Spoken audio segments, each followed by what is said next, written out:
అందరికీ నమస్కారం.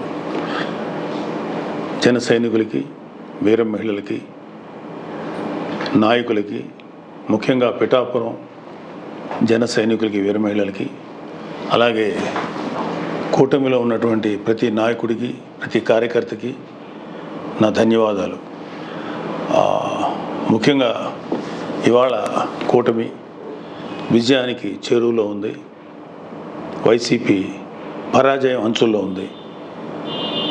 సో ఎప్పుడైతే ఒక మనిషి పరాజయం అవుతాడు అని తెలియగానే ఒక రకమైన ఫ్రస్ట్రేషన్ ఉంటుంది. ఒక కైండ్ ఆఫ్ వైలెన్స్ చేయడానికి, గొడవలు చేయడానికి సన్నద్ధులు అవుతుంటారు. మీ అందరికీ నా విన్నపం ఏంటంటే, ముఖ్యంగా జన సైనికులకి, వీర మహిళలకి, నాయకులకి రేపు ఓట్ల లెక్కింపు సమయంలో మనం సమయం పాటించి ప్రభుత్వానికి, ఎన్నికల సంఘం వారికి, పోలీసులకి మనం చక్కగా సహకరిద్దాం. అలాగే వైసీపీ వారి యొక్క ఎటువంటి కవ్వింపు చర్యలకి ప్రతిస్పందించద్దు అని చెప్పి మిమ్మల్ని అందరినీ మనస్ఫూర్తిగా కోరుకుంటున్నాను.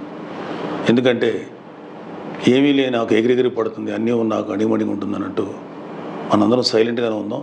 కూటమి సభ్యులందరికీ, అలాగే జనసేన కార్యకర్తలకి, వీర మహిళలందరికీ ఒక మనవి, మనం ప్రజాస్వామ్యాన్ని గౌరవిద్దాం.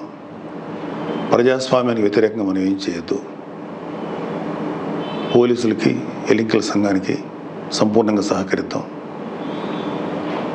మన డెమోక్రటిక్ స్పిరిట్ని మనం నిలబెట్టుకుందాం. ఖచ్చితంగా రేపు రాబోతున్నది మన కూటమి ప్రభుత్వమే.